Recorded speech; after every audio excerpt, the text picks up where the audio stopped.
You're listening to the Future Tech Podcast with Richard Jacobs. Future technologies such as artificial intelligence, stem cells, 3D printing, gene editing, Bitcoin, blockchain, the microbiome, quantum computing, virtual reality, and exploring space are much closer than you might think. In fact, many early versions of these technologies are in play right now, and the companies that are using these technologies are the focus of this podcast. My goal for you, the listener, is to learn from these podcasts. You may very well learn something that may change the course of your life for the better, steer you towards a new career, or give you insight into addressing a thorny medical problem. Remember, this podcast and its content is informational in nature only. No medical, tax, legal, financial, or psychological advice is being given. If you've enjoyed the podcast, please listen, subscribe, like, and tell your friends about it. Thank you.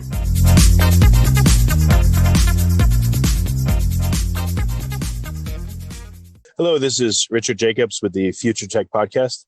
My guest is Josh Sanchez. He is a host of his own podcast. He's part of Swoop Radio. His podcast is the Behavior Vortex.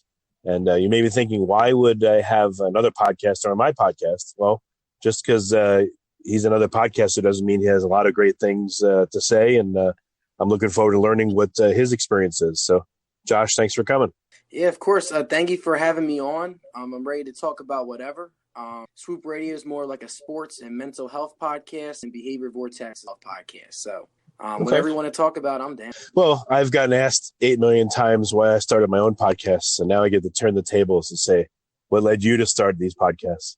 What led me to start these podcasts, sports has always been a passion of mine ever since I was little. I'm from Wilmington, Delaware, so I'm a big, diehard Philadelphia fan. I love all the Philadelphia sports teams. I remember when I was little, I would describe like the batters, like batting average for the Phillies. I'm like now batting Ryan Howard at 58 home runs and over 130 RBI, and like I would just do that commentary like over and over. And then in high school, I had talks about doing a podcast. In college, one of my professors came up to me and was like, you really know a lot about sports. You should start a podcast. And it took me some time. I was on YouTube for a little bit. And then I found this app called Anchor, and it puts my podcast on Apple Podcast, on Spotify, all the podcasts. And I talk about sports, and then I integrated mental health in that regard because not a lot of people talk about mental health. I created this survey. I went around campus and I started asking all the athletes, like, do you know how to mentally train yourself for a game? Huh. And a lot of them don't know how to. Because when you think of a sport, you think of, I got to be physically strong or I got to be physically tough. But a lot of the great athletes, like Michael Jordan, Tom Brady in football, Kobe Bryant, like those are just 3 names that just have like that mentality, that's the alpha dog mentality, and are just mentally strong. LeBron James is a great player, don't get me wrong, but he had to learn how to become mentally strong. I read this article on him. He probably spent about he spends about $500,000 on his body, and he just added mental health when he was in the prime of his career because he realized that he needs to have a mental trainer to help him out through games and stuff like that. So that's what a little bit of what I talk about on Swoop Radio. Okay. And then on the Behavior Vortex, that's just strictly psychology. I'm a psychology and communications major, and my dream is to become a sports psychologist. Work for either a Division I college, professional athletes. That would be the dream, and also do podcasts on the sides. That's pretty much how I got into it. Very cool. So tell me about the mental game. What do professionals have to do in order to gear themselves up to, to play their sport? In terms of like the professional game and sports, the beautiful thing about sports is it can relate to anything, any like real world, like anything real life problems too. Like not even just athletes, like every day, like what you can do every day. There's 3 types of goals that I always like to express to people. It's called performance, process, and outcomes. These are 3 type of goal sets. And whether or not you're an athlete or you're an average worker that works a 9-to-5 job, an outcome goal, that's like your dream goal, or like where do you see yourself in like 5 to 7 years. Your performance goals are like yearly based goals that help you get to the outcome. And then your process goals are like goals you set every week to get you to the performance goal. So those are the 3 types of levels of goal setting. So that's one example of like what a professional athlete should do. the great athletes always set goals for themselves in workouts. Like workouts, a perfect example. An example of a process goal is each workout you do. So like, for example, like on Monday, I'm going to do squats and I'm going to run. And then that leads to your performance goals, which are like your weekly or monthly goals. Like my goal is to lose 10 pounds in a month.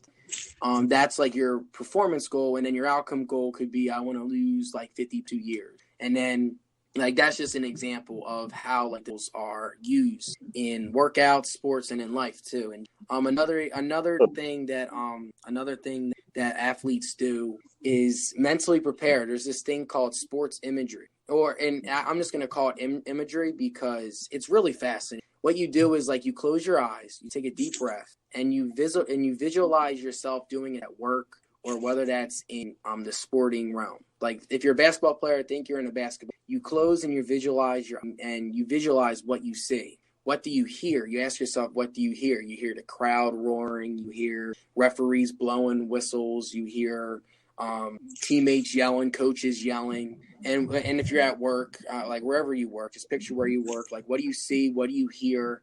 How do you feel? And then how do you want to? And then another thing what athletes do is after they ask that question, how do they want to feel?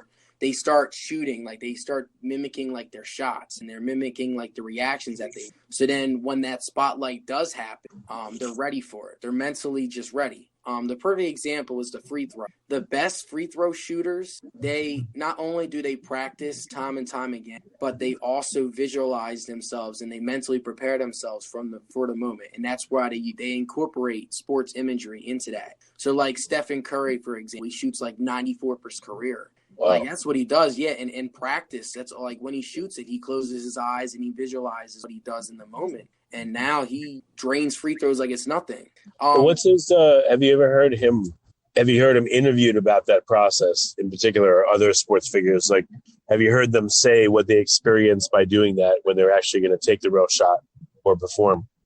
In terms of like professionals, I know a lot of professionals haven't really talked about like that specifically, but I know like Kevin Love, Andrew Luck. I know Rob Gronkowski just had an interview about mental health and how like the injury process and how like that's mentally draining on athletes. So like a lot of professional athletes are starting to speak up about mental health. It's just everything is just so recent that there's not really a lot of stuff yet. But DeMar DeRozan, he's a basketball player for the Spurs. He was with the Raptors, but he talked about his like anxieties, how he played in the court. And like another like really interesting fact that it's like brand new and it's starting to come up. A lot of like teams are starting to realize like when a player's anxious, like what specific body parts tense up when they're anxious. Like some basketball players, when they shoot free throws and they get anxious, like their shoulder tenses up, which then causes their rotation and their normal rotation that they do in practice. It's not as normal now. And that leads to them to miss free throws or miss shots. It's really fascinating. Like there's not a lot of like new information yet, but it's coming up within the next couple months. And I know now that Kevin Love spoke, DeMar DeRozan spoke, we're seeing a lot of other athletes speak about what they're going through. I know in football also with CTE and stuff like that, like a lot of players are starting to speak out on that too. So it's good mental sports psychology is in the field. Yeah. For people that don't know, can you mention what is CTE in football? CTE, it's a brain. What that is whenever like players take hits, like football is a very physical. Like boxers get CTE as well. Hockey players do as well. Whenever you play like a serious contact sport, the blows to the head. What CTE does is it slowly decomposes your brain cell, and you end up losing neurons in your brain, and it's crazy. Like what CTE is. CTE sort of like I think of that like looking at pictures and stuff. It looks like an algae, but what it does is it eats up your brain cells. And what CTE leads to, it leads to mental health disorders. It leads to very angry, short-tempered people. And it also leads to depression and suicide. A lot of former football players committed suicide after retiring from the game because of the brain damage that they face and stuff like that. And there's a whole movie out called Concussion. Will Smith's in it. I recommend you guys watch that. You'll learn a lot about seeing stuff like that and what it does. And football tried to hide it. That's the crazy part. The NFL tried to hide it in the beginning, and now the NFL got caught, and now a lot of like parents are now not letting their kids play football because of that, because you don't want to put your child and expose him to CTE and getting concussion. CTE, right. a big misconception. A lot of people, if you get hit hard one time, like you'll get CTE. Now, it usually takes a couple concussions and it blows to the head. If you're constantly getting hit in the head, or you're constantly like making contact, like a lot of people don't realize this. You see on TV when football players get smacked, like you may see it, but like how it feels like you're getting hit by a car. Like that's how hard of an impact it feels. And those defensive linemen that are like 398 pounds or 400 pounds, when they hit you, it's more like a truck hitting you. So like imagine getting hit by a truck. Like that's how some of these players. I played football, and that's just a high school to take some with some of the running backs I had to tackle. Oh wow. Yeah. I met an NFL player. He went to my high school. It's Paul Warlow. He's not really like a big no-name guy, like a big-name guy. But he told me, he was like, the toughest person he ever had to tackle was Marshawn Lynch. And Marshawn Lynch is one of the famous running backs. He's known as like beast mode and stuff like that. He was telling me one sequence where him and Marshawn Lynch collided with, and he hit him so hard that he could not feel his whole body. Wow.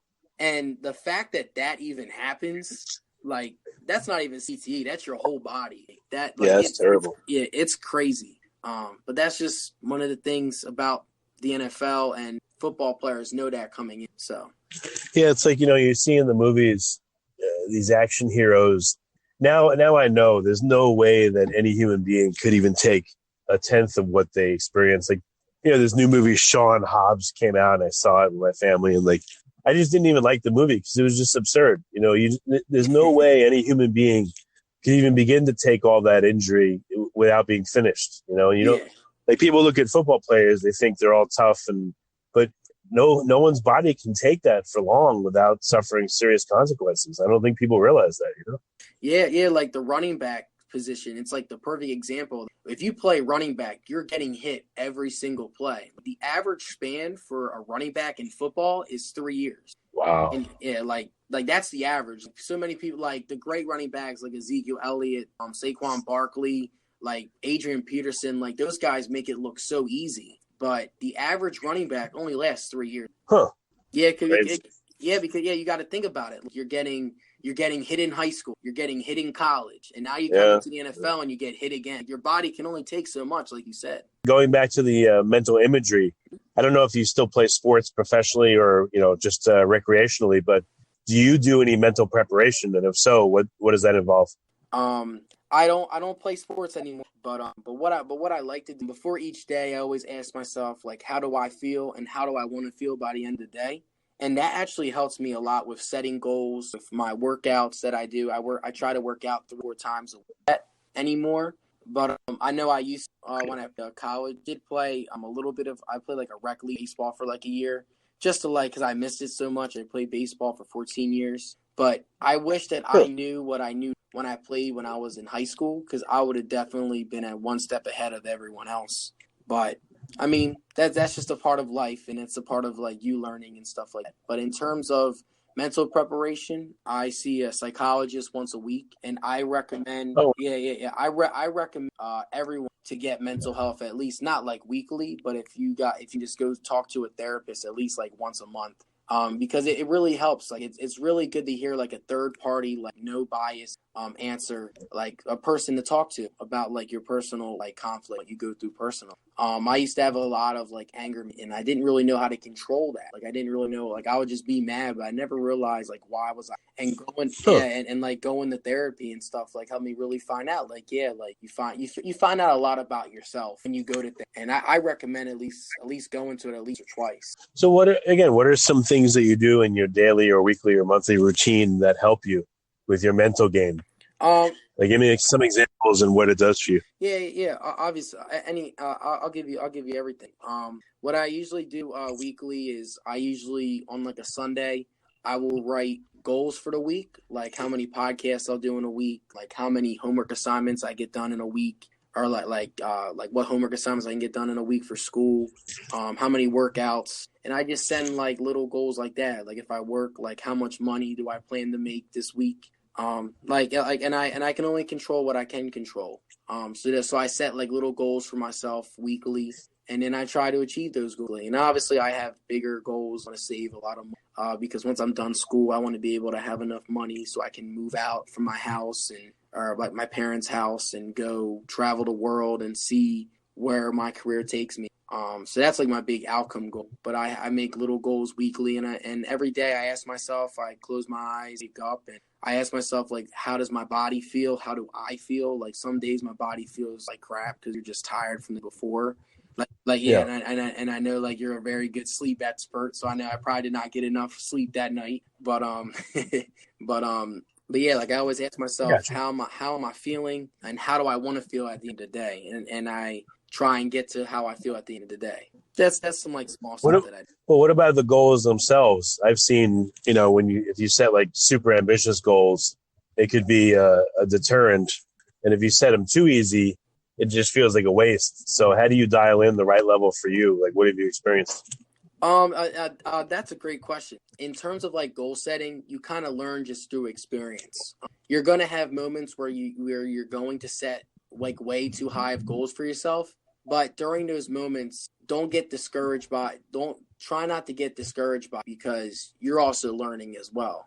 And then on the other way around, like, oh, like that was too easy. Like I'm gonna push myself. Like I know I used to have some workout where I was like, this workout was very easy. Like I could definitely have done a little bit harder here. And you just use that as a learning experience. And then you will realize like the perfect goals that push you a little bit, but not too much, where you're overstressed and you're trying to achieve that goal. And that mindset works with anything. Like if you set goals about work, or you set goals about school, or you set goals about athletics, whatever you set goals, there's going to be a trial. And I think like you will, to answer your question, like you sort of will realize that on your own, sort of like how I realized it. And like I realized like, and you learn a lot more about your body, and your body can take and what your body cannot take, physically, mentally, and emotionally. Oh, so question for you. How long have you been doing your goal setting and all the things that you do now? The psychologist, the goal setting, daily, weekly, quarterly, that kind of thing. In terms of like podcasting, I do about like 3 podcasts. So in terms of like my mental health, in terms of like my mental health and what I do, I always ask that question daily. Like I would do a daily check-in. It usually takes about just 5 minutes. You can do it right when you go to bed, like right before you go to bed, and right when I do that daily.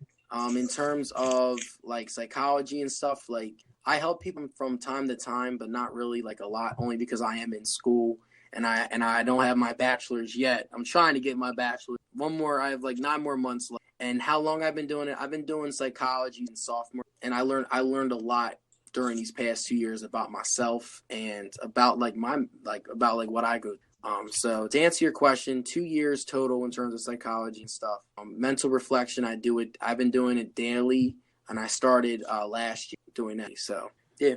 Well, was there resistance though? Did you feel like I don't feel like doing this today? And did you find yourself doing it consistently or stopping? Because I would bet that that's a hard thing in itself, is to, okay, I'm going to do this, but then do it consistently and not just do it for a week and give up. I've definitely. Everyone's gonna have those moments and have those days where you are like tired and you're not feeling it. I've definitely have. I'm a firm believer in taking a break. I was doing like 3 podcasts a week for a while, and then in August I took a month break. I was like, it gives me some time to just recharge and regroup, vacation with family. I recommend like taking time to reward yourself as well for all the hard work that you've done, and also taking time to just like hit that mental reset button. At times, like it can be very overwhelming when you like check in every day and stuff. You're like, wow, why am I feeling this? And it takes a while for you to fully get it, to fully understand how you feel. And like to answer your question, like it's important to take breaks and also like reward yourself during the journey. Like I look at any sort of like a weight loss. Like if you're craving like an Oreo or you're craving like a specific type of food, like don't completely kill yourself, like run away from like kill yourself from that food. Like after like a week of working hard or 2 weeks, reward yourself with like you can get a couple Oreos, or you can get that. But then just know when you have that, now you got to put in work after. And that's all, like, to answer your question. What have you noticed has changed now that you have goals and check-ins and things like that? Like, is your day-to-day different? Are you just achieving more? Like, overall, what has it done for you? It's definitely boosted my confidence. I feel a lot more confident. I feel also a lot more motivated as well. Like I have a lot of goals that I want to achieve. Like these little goals that I've set have really helped me and have put me in a very good position for me to achieve those goals. So I feel more motivated. I feel more mentally strong. I feel like I can talk about my emotions a lot. And that's a good thing, and it's a very good thing to be able to talk about your, like, what makes me mad, or like this is an action of why I'm mad. Like it helps you a lot with conversation with friends, with family, with loved ones. Being able to realize like how you feel, it's a very big step. And I can say like my life has been a lot better since I've started that. And a lot of people like it is sort of like the new trend too. I realize, and a lot of people find it very like amazing. They find it very like amazing when people start reflecting and they start understanding their mental health. Oh, you mean because they feel understood and they're surprised by that? Yeah. Yep. Okay, yeah, it makes sense. What about social media and being on phones, and again, you're younger than I am, and I'm sure like you're in the thick of it.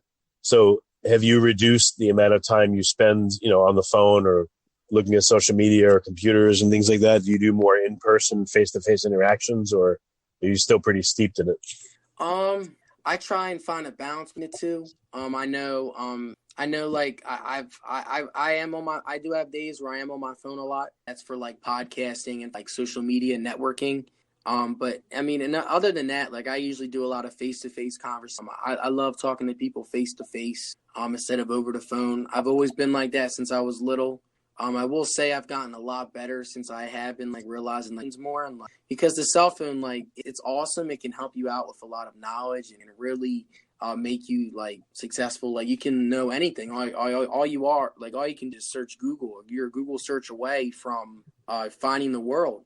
But with great technology comes comes like a greater consequence. Like a lot of people are socially awkward and they don't know how to interact because of the phones. And I know eye contact is a big one.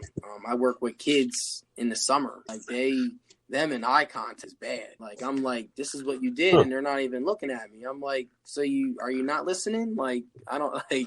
Right. So it's crazy to see the younger generation. Yeah, with my son, like I'll say it's over there, pops, go, and he won't look at stuff sometimes. I tell him, I say, I can't be your eyes. You have to look around, and he's gotten mad sometimes. I say, you see these things? And I point to my eyes. I said, these are called eyes. You got to see things. And he gets all mad at me, Yeah. I worry, it sounds silly. I worry that the younger generation literally is, like walk off a cliff or not look at things. Literally, it's strange. They don't look at things as much as I would think they would. But anyway, so how many podcasts do you think you've done total? In terms of podcasts, I've done 9 Behavior Vortex podcasts, and I've done over 140 Swoop Radio podcasts. So yeah, I've done about like almost 150 altogether. Wow. Yeah. So how's your perception different after doing so many? What have you learned? Like, what has doing all these podcasts done for you, you feel like? I feel like doing all these podcasts, it's definitely made me more comfortable with just talking to people. I will say, like, my first podcast, like my first couple podcasts, like 2 years ago, very rough. And my podcast, very, very rough. Like you can tell in the first couple podcasts, like I was nervous. Like I knew what I was talking about, but I just didn't know how to like really like express how I feel and talk in a professional way. And just doing it for 2 years now. It's like on Anchor for 2 years and overall for 3 years. Like I feel like I've become more like laid back and comfortable. I can interview people, whatever. We can talk about whatever. Like I usually have like 1 or 2 questions planned out, but other than that, like I have the rest of the questions depending on how the conversation's going to go. And it's just good times. Like, and I love podcasting. It gets you out there. You can talk about whatever you want. There's no standards. There's nothing that's going to hold you back from talking, from you talking and voicing your opinion. Yeah, I feel like I get insight into so many different worlds from doing it. Mm-hmm. It's really cool when you have a great day and you talk to like really cool people, and it just makes me feel good. And I learn all kinds of stuff I never knew existed. So yeah, I love doing it. Yeah, I interviewed this one woman. She's from San Antonio, Texas, and she's in the military. She was telling me how she was born in West Africa, and we talked about like the anxieties of moving to different countries and stuff. It's just amazing. Like, to just add to your point, like you learn so much just from talking to other people from around the world. Like it's really fascinating. Yeah. That's cool. So any guests or topics that you're really looking forward to doing in the near future on the podcast? Now that football's back, I'm going to do, for Swoop Radio, I'm going to do a segment called Sanchez's Picks. My last name is Sanchez, obviously. And I'm going to pick 5 games each week, and I'm going to predict who's going to win or lose. And I'm really excited to see like how many picks I get right overall. And that's what I'm looking forward to. Obviously basketball is going to come up soon within the next month or two. So, and then the baseball playoffs are coming right around the corner. A lot of teams are fighting to get into October now. So those are a couple of sporting topics. In terms of mental health, mental health is just, you can talk about anything. Like the brain, you can talk about sleep, you can talk about the body, eating right, nutrition. So yeah, I plan to get a couple more guests on the show and talk more about like your body, like sleep, relationships, like how you interact with people, like eating right. So that's what I look forward to. That's great. So what's the best way for people to find you? Like, if they're interested in sports, where is Swoop Radio at? How do they find it? Yep, Swoop Radio. It's called Swoop Radio with Josh Sanchez. You can find me on Anchor. You can find me on Apple Podcasts, Google Podcasts, Spotify. All you have to do is search Swoop Radio with Josh Sanchez on any of those search browsers. I'll pop right up. I'm also on iHeartRadio too, so you can search me on there. For Behavior Vortex, I'm not on iHeartRadio yet for Behavior Vortex, but I'm on Spotify, Apple Podcasts, Google Podcasts. All you have to do is search Behavior. So just one search away from being Apple Podcasts and stuff. That's great. And then with Behavior Vortex, where do people find you that way? With Behavior Vortex, same with Swoop Radio. I'm on Apple Podcasts, Google Podcasts, and on Spotify. Just search Behavior Vortex. I'll pop right up. Okay. Well, that's great. Well, Josh, any last words of wisdom for listeners, or is that it? I will say this to end today's podcast. In terms of mental health, that every day, it doesn't have to be every day, but at least a couple times a week, just ask yourself, like, how are you feeling? And if you're feeling good, why am I feeling? Like, what is making my life? The best advice that I can give, I know I love podcasts, but the best advice I heard was from Will Smith. Will Smith said, look at the top 5 people the first 5 people that come up on your text message, and ask yourself, are these 5 people impacting my life for the good? Are these people motivating me? And if they're not, what are they doing that's stressing you out? So that's just a quick little advice check, last minute words. That's great. Okay. Well, Josh, thanks for coming on. I really appreciate it. Of course, anytime. Thank you for having me.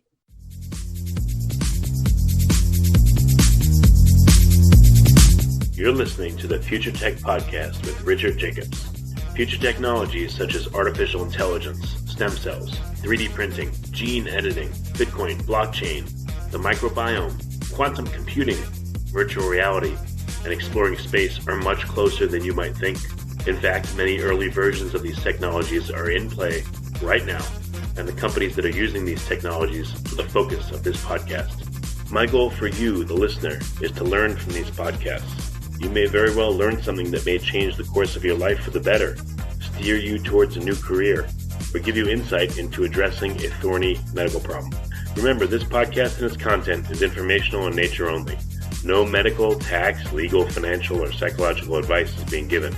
If you've enjoyed the podcast, Please listen, subscribe, like, and tell your friends about it. Thank you.